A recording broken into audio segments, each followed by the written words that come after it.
نحمده ونصلي ونسلم على رسوله الكريم أما بعد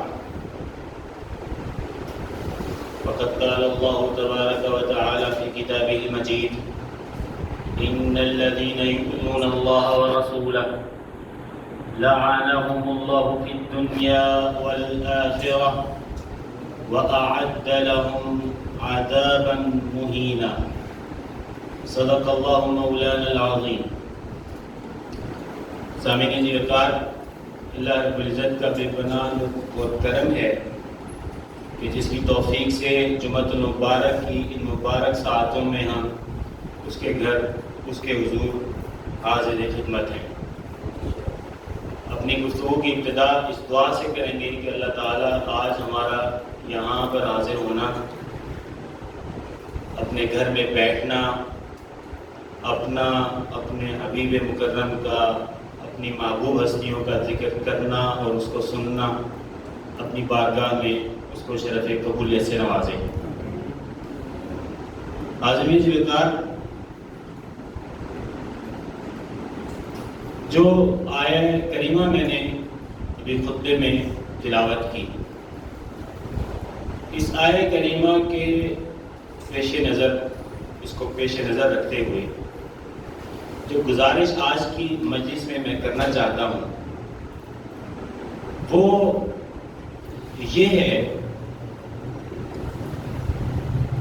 کہ اس ماہ کو، جیسا ہماری سابقہ گفتگو میں ہم نے ذکر شروع کیا تھا، خاص مناسبت ہے امام حسین علیہ السلام کی شہادت سے،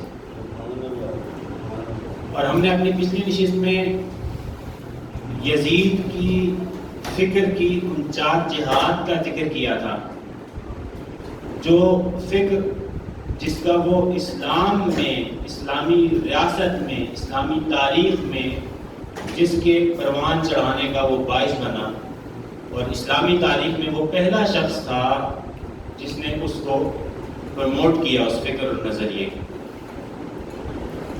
وہ 4 جہتی ذکر کیا تھا ہم نے، طرز فکر جو بنیادی طور پہ اصل جاہلی کا طرز فکر تھا اور اسلام نے اس کو رد کر دیا تھا۔ حضور اکرم صلی اللہ علیہ وسلم نے اپنی حیات مبارکہ میں ریاست مدینہ کی صورت میں، اور پھر اس کے بعد خلفائے اربعہ جن کی خلافت راشدہ ہے، ان خلفائے اربعہ کی خلافت راشدہ میں جو طرز حکومت رہے، اس میں ان تصورات کو رد کر دیا گیا تھا۔ اچھا، پھر ان کے بعد حضرت امیر معاویہ رضی اللہ عنہ کا زمانہ ہے۔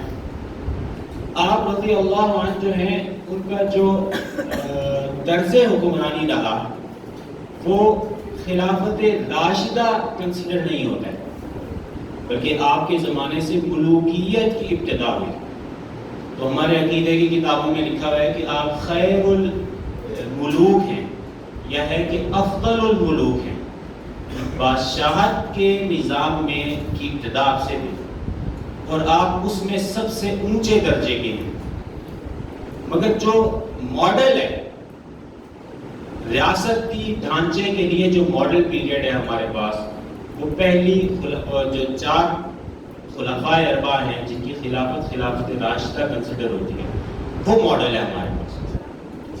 تو پہلی جو پہلے 30 برس ہیں، اس جو ماڈل، جن کو میں نے کہا کہ یہ ماڈل ہے، یعنی آج کے دور میں بھی اور تاریخ اسلامی میں بھی کسی ریاست کو اگر بہترین ریاست کہا جائے گا تو وہ ریاست ہوگی جس کے پیش نظر یہ 4 طرز حکومت رہے، ماڈل رہے، اور وہ ان کے قریب چلی گئی۔ تو حضرت عمر بن عبدالعزیز رضی اللہ عنہ کا زمانہ آیا، آپ کی خلافت کو بھی خلافت راشدہ کنسیڈر کیا گیا، اس سینس میں، اس معنی میں کہ آپ کی جو دور حکومت رہا، طرز حکومت، وہ جو ماڈل پیریڈ ہے ہمارے پاس پہلے 30 سال، اس کے موافق رہا، قریب رہا۔ بات صورت، چونکہ یزید کا جب زمانہ آیا ہے تو اس نے تو، میں نے آپ کو بتایا کہ وہ طرز فکر اختیار کر لیا تھا جو اصل جاہلی کا تھا، اس نے اس کا احیاء کیا۔ اب جو آج کی نشست ہے ہماری وہ یہ ہے کہ دیکھیے ہم میں سے ہر شخص یزید کو ناپسند کرتا ہے. ہم میں سے ہر شخص یزید کو ناپسند کرتا ہے. کیوں؟ کیونکہ یزید اس نے امام حسین علیہ السلام کا ناحق قتل کیا، اس نے خانوادہ رسول کا ناحق قتل کروایا. تو اس سبب سے ہم میں سے ہر شخص یزید کو ناپسند کرتا ہے. یزید کے لعن کے بھی ائمہ قائل رہے، تلویحاً بھی اور تصریحاً بھی. اور ہمارا جو مذہب ہے، ہمارا جو موقف ہے وہ تصریحاً اس کی لعنت کا ہے. یزید کے سے ہماری جو نفرت رہی ہے، یزید سے جو نفرت رہی وہ اس درجہ رہی کہ ائمہ تاریخ میں اس کے کفر کے بھی قائل رہے، جس میں ایک جہت میں ذکر کروں گا آپ سے. اور ہمارا بھی جو ہمارے مشائخ ہیں وہ بھی اس کے کفر کے قائل ہیں. اچھا، یہ تو ہماری ایک نفرت ہے یزید کے ساتھ. اس کی ایک اور جہت بھی ہے، وہ یہ ہے کہ ہم نے تو یزید سے نفرت کی کیونکہ اس نے امام عالی مقام کی شخص کو شہید کروایا. سوال ایک اور بھی ہے، وہ یہ کہ امام عالی مقام نے بھی یزید سے کو ناپسند کیا. امام عالی مقام نے یزید کی بیعت نہ فرمائی. آپ نے اس کے خلاف کلمہ اعلاء حق کا کلمہ بلند فرمایا. تو امام عالی مقام نے جو مخالفت فرمائی وہ کیوں مخالفت فرمائی؟ وہ کیا اسباب تھے کہ جس کی بنا پر آپ نے اس کی بیعت نہیں فرمائی؟ وہ کیا طرز عمل تھا اس کا؟ وہ کیا طرز فکر تھا جس کی بنیاد پر امام عالی مقام نے اس کی بیعت نہیں فرمائی؟ اس کا کیا کردار ایسا تھا جس کو آپ نے پسند نہیں فرمایا؟ اس کی سوچ میں ایسی کیا خرابی تھی جس کی وجہ سے آپ نے اس کو پسند نہیں فرمایا بلکہ اس کے خلاف آپ نے اعلاء کلمہ حق بلند فرمایا اور آپ نے شہادت دی؟ یہ ایک فکر بھی ہے کہ ہم یزید سے کو ناپسند کرتے ہیں. دیکھیے اس کے اندر ہزاروں ایسی قباحتیں ہیں جن میں یقینی طور پر ہر قباحت متقاضی ہے کہ اس سے نفرت کی جائے، ناپسند کیا جائے، کنڈیم کیا جائے اس کو. مگر میں کہتا ہوں کہ بالفرض اگر اس کے اندر یہ قباحتیں نہ بھی ہوتی تب بھی ہمارے لیے سب سے بڑی قباحت اس کی یہی ہے کہ اس نے اہل بیت اطہار سے بغض رکھا. اور اصحاب سیر نے اس کو ذکر کیا ہے، میں نے شاید آپ کو یہ بتلایا بھی تھا کہ ائمہ نے کہا کہ کان ناصبیا، وہ اہل بیت سے شدید نفرت رکھتا تھا. اور یفعل المنکر، اور شراب وغیرہ تو پیتا ہی تھا اور دیگر کچھ صفات میں نے آپ کو پہلے بھی بتلائی ہیں، مگر ہر برا کام بھی کرتا تھا وہ. مگر یہ جو ایک بات تھی کہ اہل بیت سے اس کو بغض تھا، ہماری اس سے منافرت کے لیے، نفرت کے لیے یہی بہت بڑی بات ہے کہ اہل بیت سے اگر بغض کیا تو رسول اللہ سے بغض کیا اس نے، اور اللہ کے رسول سے اگر اس نے بغض رکھا تو اس نے اللہ کی ذات سے بغض رکھا. اور جو اللہ کی ذات سے بغض رکھتا ہے وہ ایمان دار کہلانے کا قابل، کہلانے کے قابل نہیں. تو میں آپ کو اس سے اگلی بات پہ لے کے جانا چاہتا ہوں. آج ہم اپنی گفتگو کو 3 حصوں میں تقسیم کریں گے. پہلا حصہ یہ ہو گیا، ہم یہ جانیں گے کہ جو ہم اس سے نفرت کرتے ہیں اس کی ایک سبب میں آپ کو بیان کروں گا آج کی گفتگو. پھر ہم جائیں گے اس طرف اور اس کو سمجھنے کی کوشش کریں گے کہ امام عالی مقام نے اسے کیوں ناپسند کیا. اگر یہ سمجھنے میں ہم کامیاب ہو جاتے ہیں تو سمجھنے ہم فلسفہ شہادت امام حسین سمجھنے میں کامیاب ہو جاتے ہیں. اگر امام عالی مقام کا جو اس کے بارے میں اور اس کے مخالفت میں آپ کا نکلنا، اس کے اسباب تک اگر ہم پہنچ جائیں گے تو سمجھ لیں ہم نے فلسفہ حسینیت کو سمجھ لیا، ہم نے یزیدیت جو ایک فکر ہے، جو ایک نظریہ ہے، ہم نے اس کو سمجھ لیا. تو دوسری گفتگو ہم اس پر کریں گے اور آخر میں تیسری جو گفتگو ہوگی ہماری جز ہوگا اس کا، وہ اس مجلس کا اختتامی پیغام ہوگا کہ امام عالی مقام نے اگر مخالفت فرمائی ہے تو وہ کیوں فرمائی اور اس سے آج ہمیں کیا حاصل ہوتا ہے، آج ہمارے زمانے میں اس کا انتباہ کیسے ہوتا ہے، آج ہمیں کیا کرنا ہے، آج جو وقت کا یزید ہے اس کی کیا کیا صورتیں اور شکلیں ہیں اور اس کو ہم نے کیسے ٹیکل کرنا ہے. بلا تمہید ہم اپنی گفتگو کو شروع کرتے ہیں اور اس کے پہلے حصے کو شروع کرتے ہیں. پہلا حصہ ہماری گفتگو کا متعلق ہے یزید سے اہل اسلام کی نفرت پر۔ میں نے آپ کو اختصار سے ذکر کیا کہ یزید کے معاملے میں اس کے لعن پر ائمہ نے تصریحاً بھی لعن کا قول اختیار کیا، اکثریت نے۔ تصریحاً کا مطلب ہے کہ آپ اس کا نام لے کے لعنت بھیجیں، اور تلویحاً بھی لعن کیا۔ دونوں اقوال ملتے ہیں۔ اکثریتی رائے یہ ہے کہ آپ وہ بدبخت ایسا تھا کہ آپ نام لے کر بھی اس کا لعن کر سکتے ہیں۔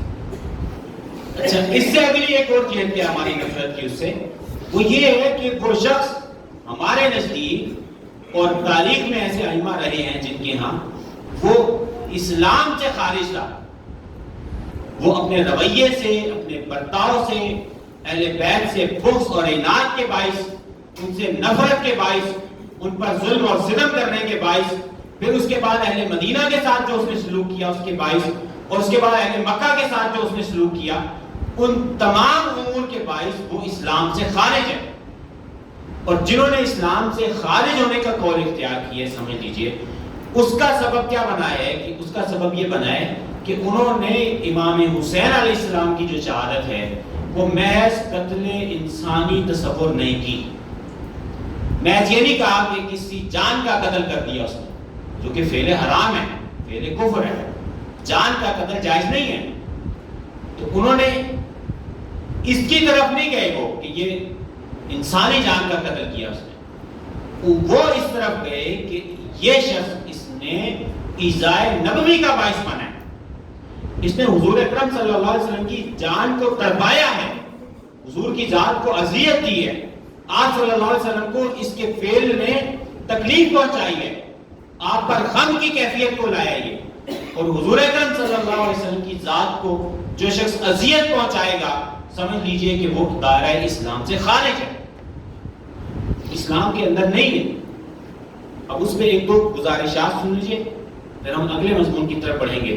اللہ تعالیٰ نے قرآن مجید میں فرمایا ان الذین یؤذون اللہ ورسولہ، بے شک وہ لوگ جو اللہ اور اس کے رسول کو اذیت دیتے ہیں، لعنہم اللہ فی الدنیا والآخرہ، اللہ تعالیٰ نے دنیا اور آخرت پر ان پر لعنت کی ہے، یعنی اپنی دنیا میں بھی ان پر رحمت سے انہیں محروم رکھا ہے اور آخرت میں بھی رحمت سے محروم رکھا ہے ان لوگوں کو۔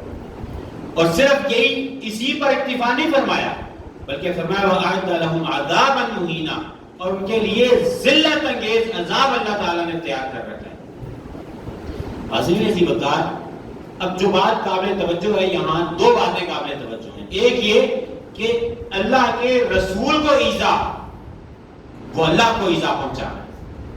علامہ ابن تیمیہ رحمہ اللہ فرماتے ہیں انہو قرنا اذاہ باذاہ، فرماتے ہیں اللہ تعالیٰ نے نبی کی تو اذیت ہے اس کو اپنی اذیت کے ساتھ جوڑا ہے، کما قرن طاعتہ بطاعتہ، جیسے اللہ تعالیٰ نے نبی کی اطاعت کو کہا کہ جس نے نبی کی اطاعت کی اس نے میری اطاعت کی، ایسے ہی اللہ تعالیٰ نے یہاں فرمایا کہ جس نے نبی کو اذیت دی اور اللہ کو اذیت دی، تو نبی کی اذیت اللہ کو اذیت دینا ہے۔ اور پھر فرمایا فمن آذاہ فقد آذى اللہ، جس شخص نے اللہ کے رسول کو اذیت دی اس نے اللہ کو اذیت دی۔ اور پھر آپ نے فرمایا ومن آذى اللہ فقد کفر، جس نے اللہ کو اذیت دی اس نے کفر کیا۔ تو رسول کو اذیت دینا یہ کفر کی طرف لے جائے گا، یہ محض قتل انسانی نہیں ہوگا، اللہ کے رسول کو اذیت دی اس نے، لہٰذا وہ اس عمل کے باعث اسلام سے خارج ہوگا۔ جنہوں نے تکفیر کا قول اختیار کیا ہے انہوں نے قتل انسانی کو نہیں دیکھا، انہوں نے کس جہت کو دیکھا ہے؟ ایذائے نبی کو دیکھا ہے کہ اللہ کے نبی کو اذیت دی ہے، اس نے تکلیف میں مبتلا کیا ہے اللہ کے نبی کو۔ اور آپ نے واقعات پڑھ رکھے ہیں، حضرت عبداللہ بن عباس نے خواب میں دیکھا، حضرت ام سلمہ رضی اللہ عنہ نے خواب میں دیکھا، آپ نے دیکھا کہ حضور جب یہ عاشور کا وقت آیا، جب شہادت کا وقت آیا تو خواب میں دیکھا، عبداللہ بن عباس فرماتے ہیں کہ حضور کو میں نے دیکھا آپ کے چہرے اندر پہ بالوں پر گرد پڑی ہوئی تھی اور آپ اذیت میں تھے اور آپ خون جمع کر رہے تھے شہداء کا، ان نفوس قدسیہ کا جو وہاں پر شہید ہوئے۔ تو اللہ کے رسول کو اذیت دی اس نے، اور اللہ کے رسول کو جس نے اذیت دی اس نے کفر کیا۔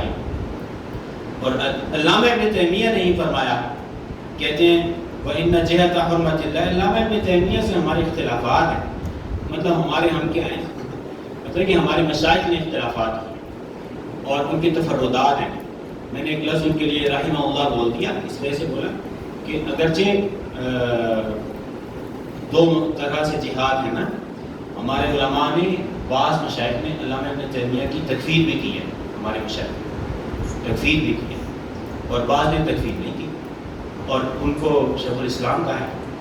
اور بلکہ یہ میں پڑھ رہا تھا، عالم سید ابن حجر اسقلانی رحمہ اللہ نے ذکر فرمایا، انہوں نے ان کی طرف ہے، ابن حجر اسقلانی رحمہ اللہ نے فرمایا کہ جتنی کثرت سے تاریخ میں شیخ الاسلام کا لفظ ابن تیمیہ کے لیے استعمال ہوا ہے، اتنا اور کسی کے لیے استعمال نہیں ہوا۔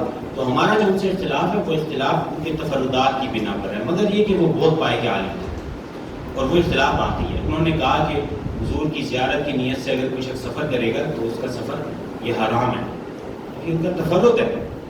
تو جس نے دیکھا کہ یار یہ تو ایذاء نبوی کی بات ہو رہی ہے تو انہوں نے تکفیر بھی کر دی ان کی، اور جنہوں نے کہا نہیں، انہوں نے رسالت کا تو انکار نہیں کیا، ایک عمل کا انکار کیا، وہ تکفیر کی طرف نہیں گئے، تاہم یہ کہ اس طرف ضرور گئے کہ یہ ان کا تفرد ہے، یہ بات ٹھیک نہیں۔ تو یہ بات ذہن میں رکھیں، ان سے ہمارا مشائخ نے اختلاف کیا۔ باہر صورت کی میں نے ایک جملہ معترضہ کے طور پہ ایک بات آپ کو بتلا دی، میں آپ کو علامہ ابن تیمیہ کا ہی دوبارہ حوالہ دے رہا ہوں۔ بلکہ بعض نے کہا کہ علامہ ابن تیمیہ کی اللہ تعالیٰ نے جو بخشش کی وہ بخشش اس کتاب کی وجہ سے کی، الصارم المسلول انہوں نے لکھی تھی۔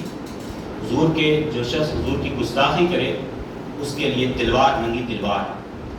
آپ نے اہانت پر لکھی یہ کتاب، قاضی یاز رحمہ اللہ نے جو کتاب لکھی تھی اس کے بعد زمانہ آپ کا بات کہے گا، یہ بہت حضور کی حرمت پہ، حضور کی آپ کی جو عزت اور حرمت ہے اس کے دفاع میں بہت بہترین کتاب انہوں نے لکھی۔ تو بعض مشائخ نے کہا کہ اس کتاب کی بنا پر ان کا اللہ تعالیٰ نے بخشش فرمائی۔ بات صورت یہ کہ جو بات ان کا ریفرنس دے رہا ہوں آپ کو میں بالخصوص، کیونکہ ہمارے یہاں کو پتہ ہے سلفیہ میں اہل حدیث حضرات میں ایک طبقہ جو اہل حدیث حضرات بالخصوص وہ علامہ ابن تیمیہ جو ہیں ان کے افکار کی بڑی پابندی سے اس کو اختیار کیے ہیں۔ تو میں بالخصوص ان کا ریفرنس میں نے ذکر کیا یہاں۔ انہوں نے کہا وَإِنَّ جِهَةَ حُرْمَةِ اللَّهِ تَعَالَى وَرَسُولِهِ جِهَةٌ وَاحِدَةٌ، علامہ ابن تیمیہ نے فرمایا کہ اللہ کی حرمت کی جو عزت اور حرمت کی جو جہت ہے اور اس کے رسول کی جو حرمت اور عزت کی جہت ہے یہ ایک ہی جہت ہے۔ وہی اللہ کے رسول کو جو اذیت دینا ایسے ہے کہ آپ اللہ کو اذیت دے رہے ہیں، اور فرمایا فمن آذى الرسول فقد آذى اللہ، جس نے اللہ کے رسول کو اذیت دی اس نے اللہ کو اذیت دی، اور جس نے اللہ کے رسول کی اطاعت کی اس نے اللہ کی اطاعت کی۔ اور فرمایا لأن الأمة لا يصلون إلى ما بينهم وبين ربهم إلا بواسطة الرسول، فرمایا کہ امت اللہ اور اس کے رسول کے واسطے، اللہ کے رسول کے واسطے کے بغیر اللہ تک پہنچ نہیں سکتی، علامہ ابن تیمیہ نے فرمایا۔ تو حاضرین ذی وقار جو امپورٹنٹ بات ہے وہ یہ ہے، وہ بات یہ ہے کہ یہاں پر اللہ تعالیٰ نے فرمایا کہ عذاب مہین ہے اس کے لیے، اور ہمارے شیخ الاسلام نے ایک کتاب لکھی، آپ ضرور اس کا مطالعہ کیجئے، القول المتین فی امر یزید اللعین، اس طرح سے اس کا نام ہے، اس کا ضرور مطالعہ کیجئے۔ اس میں انہوں نے دیگر ادلہ بھی اس پر جمع کر دیے ہیں۔ جو بات قابل توجہ ہے وہ یہ کہ اللہ تعالیٰ نے عذاب کی 3 صورتوں کا ذکر کیا ہے۔ ایک عذاب کے بارے میں اللہ تعالیٰ نے فرمایا عذاب مہین ہے، ذلت ناک عذاب ہے۔ ایک عذاب کی صورت اللہ تعالیٰ نے عذاب عظیم کا لفظ بھی استعمال کیا، بڑا عذاب ہے، سخت عذاب۔ اور ایک جگہ اللہ تعالیٰ نے قرآن مجید میں عذاب علیم کا لفظ استعمال فرمایا ہے، اور عذاب علیم کہتے ہیں دردناک عذاب۔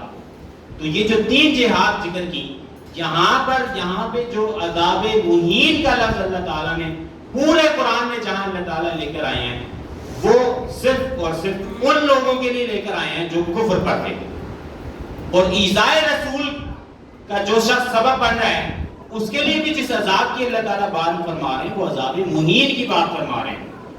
لہذا ثابت یہ ہوتا ہے، یہ ظاہر اس سے یہ ہوتا ہے کہ اللہ کے رسول کو ایذا دینا بھی گویا کافروں والا عذاب ہے اس کے لیے، جو اہل کفار کے لیے عذاب اللہ تعالیٰ نے رکھا ہوا ہے۔ فرمایا وَلِلْكَافِرِينَ عَذَابٌ مُهِينٌ، اور ایک جگہ فرمایا وَأَعْتَدْنَا لِلْكَافِرِينَ عَذَابًا مُهِينًا، عذاب مہین، ذلت آمیز عذاب جو کا اللہ نے جو ذکر کیا قرآن میں وہ کافروں کے لیے کیا ہے، یا جو حضور کے رسول کی کو اذیت دے رہا ہے اس کے لیے کیا ہے۔ تو رسول کی اذیت کا باعث بنا ہے یہ، اور اس پر میں اختصار کرتا ہوں۔ دیکھیے کاشانہ نبوت میں بلا اجازت داخل ہونا اللہ کے رسول کو اذیت دے گا۔ اللہ تعالیٰ نے فرمایا لا تدخلوا بیوت النبی الا یؤذن لکم، اذن کے بغیر گھر میں نہ داخل ہو، وہ اذیت کا باعث ہے رسول کی۔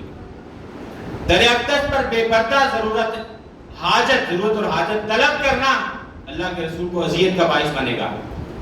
تو جب یہ چیزیں اللہ کے رسول کے لیے اذیت کا باعث ہیں، اور جو اذیت کا دینے والا ہے وہ دین سے نکل رہا ہے، تو یہ بات بھی سمجھ لیجئے کہ خانوادہ رسول کو دشت کرب و بلا میں تیغ ستم، خنجر جفا اور نیزہ جبر و جور کا نشانہ بنانا، کیا یہ اللہ کے رسول کو اذیت نہیں دے گا؟ یہ اللہ کے رسول کو اذیت دیا اس نے۔ سربریدہ جسموں کو گھوڑوں کی سموں تلے روندنا، اللہ کے رسول کو اذیت نہیں دی اس نے۔ کٹے ہوئے سروں کو نیزے پہ چڑھا کر کوفہ کے بازاروں میں اور دمشق کے درباروں میں تحقیر کرنا، یہ عمل اس کے ایسے ہیں کہ اس عمل سے اللہ کے رسول کو اذیت ہوئی ہے، اور اذیت کے باعث وہ دین سے نکلا ہے۔ اور اہل بیت کے بغض کے بارے میں ایک روایت سن لیجئے۔ حضرت ابو سعید خدری رضی اللہ عنہ فرماتے ہیں کہ حضور نے ارشاد فرمایا والذی نفس بیدہ، قسم ہے اس ذات کی جس کے قبضہ قدرت میں میری جان ہے، لا یبغضنا اہل البیت رجل، کوئی شخص ہم اہل بیت کو، ہم سے جو شخص بغض رکھے گا، کوئی شخص بھی جو ہم سے بغض اور عناد رکھے گا، الا ادخلہ اللہ النار، اللہ تعالیٰ اس کو جہنم میں بھیج دے گا۔ یزید نے بتائیے کہ اہل بیت پر ظلم کر کے ان سے بغض اور عناد رکھا یا نہیں رکھا، وہ مستحق ہوا جہنم کی آگ کا۔ ایک روایت میں آتا ہے حضور نے فرمایا اللہم انی احبہما، امام حسن اور امام حسین علیہ السلام کو پکڑا، فرمایا اللہ میں ان دونوں شہزادوں کو، امام حسن حسین کو، ان سے محبت کرتا ہوں۔ اور پھر فرمایا فَأَحَبَّهُمَا، فرمایا کہ اللہ احبہما، تو بھی ان دونوں سے محبت فرما۔ اور پھر فرمایا وَأَبْغِضْ مَنْ أَبْغَضَهُمَا، جو ان سے نفرت کرے، ان سے عناد رکھے، ان پر ظلم کرے، ان کی حق تلفی کرے، فرمایا کہ اے اللہ تو اس سے بھی بغض رکھ اور اس سے بھی عناد رکھ جو ان سے بغض رکھے ہوئے۔ تو حاضرین جی وقار، ہم امام حسین علیہ السلام سے جو تعلق ہے ہمارا قلبی، روحانی، ایمانی، اس کے سبب ہم یزید سے نفرت کرتے ہیں، اور ائمہ کرام کے بارے میں نے آپ کو بتلا دیا، لعن بھی کرتے ہیں اور تکفیر کے بھی قائل ہیں، اور ہم اس کی تکفیر کے قائل ہیں۔ اب اگلی بات آ جائیے، یہ سمجھنے کی ضرورت ہے کہ امام حسین نے یزید سے نفرت کیوں کی۔ اگر یہ ہمیں سمجھ آ جائے تو ہم فلسفہ شہادت کو سمجھ لیں گے۔ دیکھیے بنیادی طور پر سمجھنے کی بات یہ ہے کہ یزید یہ چاہتا تھا کہ وہ جبراً اپنا تسلط قائم کرے۔ یزید نے چاہا کہ وہ معاشرے سے احساس کو ختم کرے۔ دیکھیے احساس معاشرے میں بڑی چیز ہے، احساس، حقوق کی ادائیگی کا احساس، چھوٹے بڑے کا احساس، ظلم کو ظلم کہنے کا احساس، ظلم کے خلاف ڈٹ جانے کا احساس۔ احساس شعور ہے، اور شعور سے اقدار کھڑی ہوتی ہیں۔ اور اگر آپ جبراً ظلم کرتے ہوئے، ستم کے ذریعے، دہشت گردی کے ذریعے آپ اپنی قوت اور طاقت استعمال کر کے اس شعور کو، اس احساس کو دبانا چاہیں گے، تو گویا ایسے ہی ہے کہ آپ اقدار کو ختم کرنا چاہتے ہیں۔ آپ دیکھ لیجئے، امانت داری سے دیکھیے، ہمارے شیخ نے بات بتلائی کہ آج سے کئی سال پہلے، 40-50 سال پہلے یہ صورتحال ہوتی تھی کہ اگر کہیں کسی کی فوتگی ہو جاتی تو اہل ہمسایہ اس کے لحاظ میں، اس کے سوگ کے لحاظ میں خوشی کو ترک کر دیتے تھے، خوشیاں ڈھول ڈھمکے نہیں کرتے تھے۔ اتنا احساس تھا ہمسائیگی کا۔ آج اب دور دیکھ لیجئے، یہاں قتل و غارت گلی ہو جائے، ہمسائیگی میں کچھ ہو جائے، کوئی پوچھنے والا نہیں ہے، ہمارے دل نہیں کانپتے، طبیعت میں اضطراب نہیں پیدا ہوتا۔ کیوں؟ کیونکہ ہم سب بے احساسی کے شکار ہیں، ہم سب شعور کے مردہ ہونے کا میں مبتلا ہیں۔ دیکھیے نا، کوئی جاگیردار کوئی کسی غریب مزدور کی بیٹی کو اٹھا کے لے جائے، عصمت دری کرے، کوئی کسی کو فرق نہیں پڑتا۔ ہم کہتے ہیں کہ چلو ہمارے گھر میں تو نہیں ہوا، تو یہ جو خود غرضی آ گئی ہم میں، یہ اس کا سبب کیا ہے بتلائیے؟ اس کا سبب احساس کا قتل ہونا ہے، ختم ہونا ہے. اور احساس کو ہمیشہ ذہن میں رکھے، یزیدی فکر کا حامل، اس کی طرز کو اختیار کرنے والا انسانی معاشرے سے اور اسلامی معاشرے سے احساس کو جبرن دبا دے گا. موت کا خطرہ ہے بھئی، آپ بولیں گے تو آپ کو مار دیا جائے گا، کلام کریں گے گردن اڑا دی جائے گی آپ کی. تو یہ جو جبر کی کیفیت ہے، یہ معاشرے سے احساس اور اس سے شعور، وہ اس کا خاتمہ کر کے معاشرے کو چاہتا تھا کہ اس کی غلامی میں آئے، وہ جبرن بیعت کروانا چاہتا تھا، جس کے خلاف امام حسین علیہ السلام کھڑے ہوئے. دیکھیے ایک ماڈل کے طور پہ میں آپ کو بتلاتا ہوں، دو مثالیں تیزی سے دیتا ہوں تاکہ آپ کو اندازہ ہو جائے کہ امام حسین علیہ السلام نے اگر یزید کو نہیں ناپسند کیا ہے تو کیوں ناپسند کیا ہے. اس کا ماڈل دیکھیے. حضرت عمر فاروق رضی اللہ عنہ خلیفہ ہیں اور لاکھوں مربع میل پر پھیلی ریاست کے خلیفہ ہیں، اور آپ کا شان یہ ہے کہ آپ گفتگو فرما رہے ہیں اور آپ نے کہا کہ بھئی حق مہر کا جو مسئلہ ہے اس میں حق مہر میں غلو نہ کرو، بہت زیادہ حق مہر نہ دو، بلکہ حق مہر میں حد متعین کر دی جائے. فرمایا کہ اگر یہ کوئی عزت والی بات ہوتی تو اللہ کے رسول بھی بہت زیادہ حق مہر دیتے. اب آپ یہ گفتگو فرما رہے تھے کہ ایک خاتون کھڑی ہوگی. اب آپ دیکھیے خلیفہ وقت ہے اور نظام کا آپ دیکھیے کتنا بہترین نظام ہے کہ ایک خاتون وہاں پہ کھڑی ہو گئی اور کھڑی ہو کے کہتی ہیں عمر آپ کون ہوتے ہیں مہر میں حد متعین کرنے والے، جبکہ اللہ رب العزت نے فرمایا قرآن مجید میں، فرمایا ان اردتم استبدال زوج مکان زوج، اگر ایک بیوی سے تم دوسری بیوی بدلنا چاہتے ہو، وآتیتم احداہن قنطارا، اور تم نے کسی اس میں سے کسی خاتون کو جس سے پہلے نکاح کیا ہوا ہے ڈھیروں مہر دیا ہوا ہے، ڈھیروں مال دیا ہوا ہے، فرمایا فلا تأخذوا منه شیئا، تو اس میں سے کوئی بھی چیز واپس نہ لو. تو آبجیکشن لگا دی حضرت خلیفہ وقت کے کول پہ آبجیکشن لگا دی ایک مجلس میں خاتون نے، اور کہا کہ اللہ کہہ رہے کہ حد مقرر نہیں کر رہا تو آپ کیوں کر رہے ہیں. تو اس کے جواب میں آپ نے فرمایا، حضرت عمر فاروق رضی اللہ عنہ نے بعض روایت میں اس کی یہ لفظ بھی آئے ہیں، کہا اصابت امرأۃ واختها عمر، کہ خاتون دیکھو خاتون نے بات ٹھیک کی ہے، قرآن سے استدلال کی ہے، اور عمر جو خلیفہ وقت ہے اس نے غلطی کی ہے. بڑے مجلس میں آپ نے اس کو اقرار کر لیا. ایک طرف یہ نظام ہے ریاست کے چلانے کا اور یہ مزاج ہے، اور ایک اور مثال دیکھیے، مولا علی شیر خدا کی زرہ گم ہو گئی. اب وہ قاضی شریح کے پاس آپ نے دیکھا ایک یہودی بیچ رہا ہے، اس کو مارکیٹ میں سیل کر رہا تھا. آپ نے فرمایا کہ میری زرہ ہے، وہ کہنے لگا نہیں یہ میری ہے. الٹیمیٹ کیا ہوا، اینڈ کیا ہوا، وہ چلے گئے قاضی شریح کے پاس، جسٹس کے پاس، قاضی شریح تھے ان کے پاس جو ہے نا وہ قضیہ چلا گیا کہ جی یہ مسئلہ پیدا ہو گیا.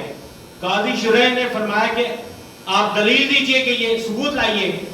آپ نے اپنے غلام کو بطور دلیل کے دیا، اس نے کہا کہ یہ میرے آقا کی، انہیں یہ مولا علی شیر خدا کی زرہ ہے. پھر آپ نے اپنے بیٹوں سے گواہی دلائی اور قاضی شریح نے کہا کہ بیٹے کی اور غلام کی گواہی قبول نہیں ہے، اور یہودی کے حق میں فیصلہ کر دیا. وہ یہودی اس بات کو سن کر مسلمان ہو گیا کہ یار مسلمانوں کے ہاں یہ کیسا بہترین نظام عدل ہے کہ خلیفہ وقت ہے اور قاضی وقت جو ہے وہ خلیفہ وقت کے خلاف فیصلہ دے رہا ہے اور وہ اس کو قبول کر رہے ہیں، کوئی جبر نہیں ہے. تو کیسا بہترین نظام ہے. تو اس بنا پر وہ اسلام لے آیا. ایک طرف آپ کے پاس یہ ماڈل ہے اور دوسری طرف یزیدی ماڈل ہے جو جبرن چاہتا ہے کہ ہر ایک کو غلام بنا لے. اس سبب سے امام عالی مقام نے اس کے خلاف اس کی بیعت قبول نہیں فرمائی. اور روایات میں آپ بہت دفعہ سن چکے ہیں کہ حضرت ماقل بن سنان جو صحابی ہیں رسول، یہ کہتے ہیں کہ یہ ایسا شخص تھا جو یشرب الخمر وینکح الحرم، اور یہ محرمات سے نکاح کیا کرتا تھا. یہ جو میں نے آپ کو پچھلی مجلس میں بتایا تھا تبرج جاہلیت، معاشرے میں بے حیائی، حیا کی اقدار کو ختم کرنا، یہ اس کا بنیاد رکھ رہا تھا. اس کے اندر یہ صفات تھی، وہ ایسی صفات رکھتا تھا. اور حضرت عبداللہ بن حنظلہ فرماتے ہیں، جو حنظلہ غسیل جو غسیل ملائکہ کے صاحبزادے ہیں، وہ فرماتے ہیں کہ یہ کیا کرتا تھا، وَإِنْ كَانَ رَجُلًا يَنْكِحُ أُمَّهَاتِ الْأَوْلَادِ، یہ جو اولاد والی باندیاں ہوتی تھیں یہ ان سے رشتے کرتا تھا، نکاح کرتا تھا. یہ اس کا مزاج تھا، یہ اس کے خلاف امام حسین علیہ السلام نکلے ہیں.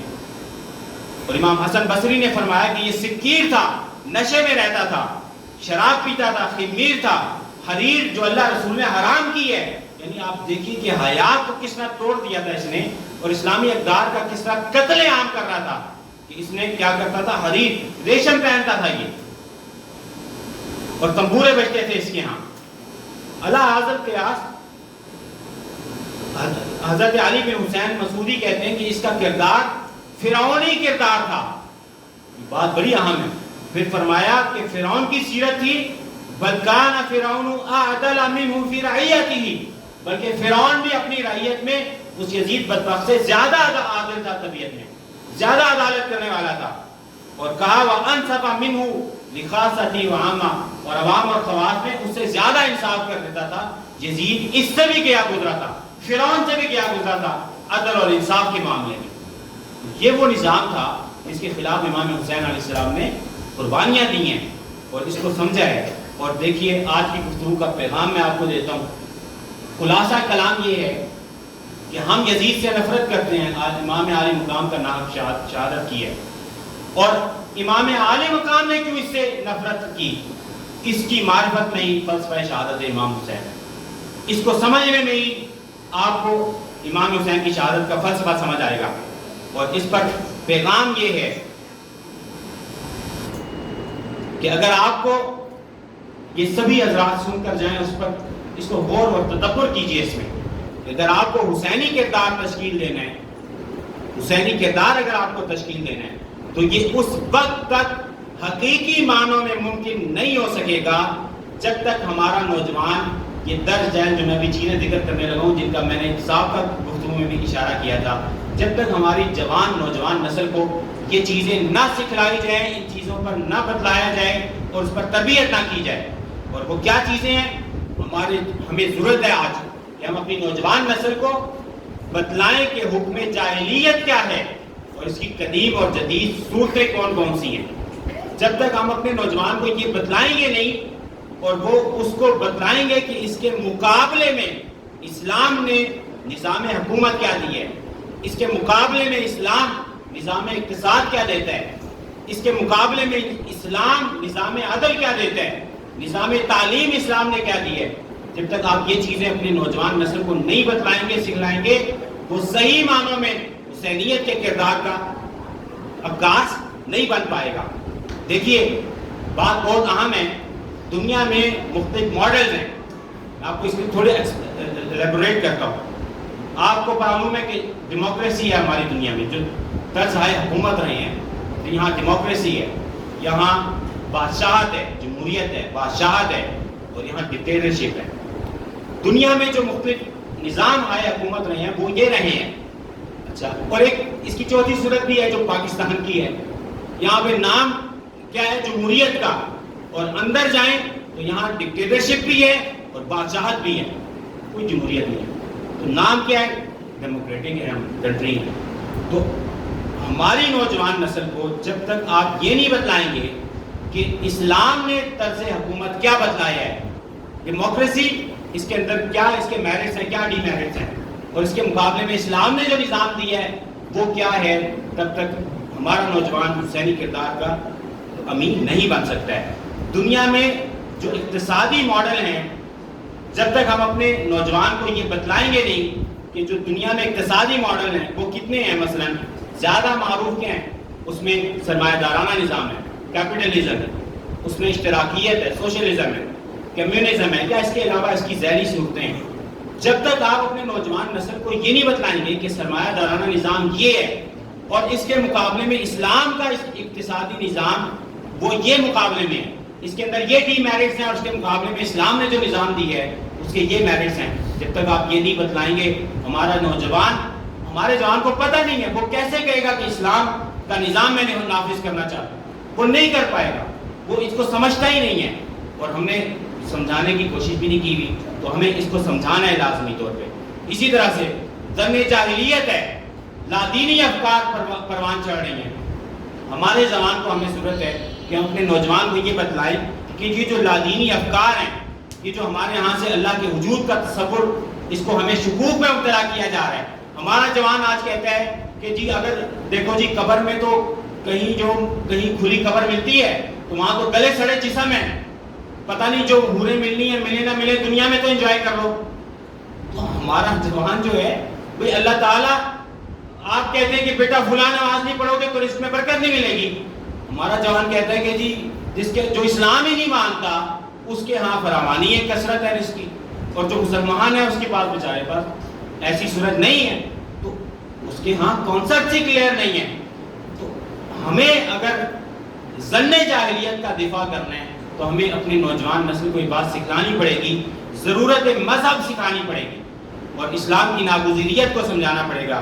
اور آخر میں تبرج جاہلیت جو معاشرے میں بے حیائی پھیلی جا رہی ہے، اگر آپ کو اس کو ختم کرنا ہے تو لا محالہ یہ لازم ہے کہ ہم اپنے نوجوان کو اور آئندہ نسل کو یہ بتلائیں کہ ضرورت اس کو یہ بتلائیں کہ جو عورت کی آزادی سے متعلق فکری مغالطے ہیں ان کو ہم ختم کریں. ہمارے معاشرے میں عورت کی آزادی کا نام لے کر بے حیائی کو عام کیا جا رہا ہے. ہمیں ضرورت ہے کہ ہم اپنے نوجوان کو اس کے فکری مغالطے سے نکالیں، اور اس کے مقابلے میں جو مختلف تہذیبوں کا تقابل کرتے ہوئے اسلام نے جو عورت کو مقام اور مرتبہ دیا ہے اس کو اجاگر کریں اور ہمارے نوجوان کو بتائیں. اور آخر میں جو حمیت جاہلیت ہے جس میں نے آپ کو کہا کہ اس مسلمان کو گروہوں میں تقسیم کرنا، آپ اس کو کاؤنٹر اٹیک جب تک نہیں کریں گے تو آپ اپنے نوجوان کو اس کے مقابلے میں امت کا تصور نہیں دیں گے، تب تک ممکن نہیں ہے کہ ہمارا جوان یا ہم ایسی نسل پیدا کر سکیں جو صحیح معنوں میں حسینی فکر کی اور حسینی کردار کی حامل ہے. تو ہمیں ان جہاد جن کا میں نے ذکر کیا ہے ان پر عمل کی ضرورت ہے. اللہ کے حضور دعا ہے کہ اللہ تعالیٰ ہمیں ان چیزوں کو سمجھنے کی توفیق دے. وما علیہ الا البلاغ.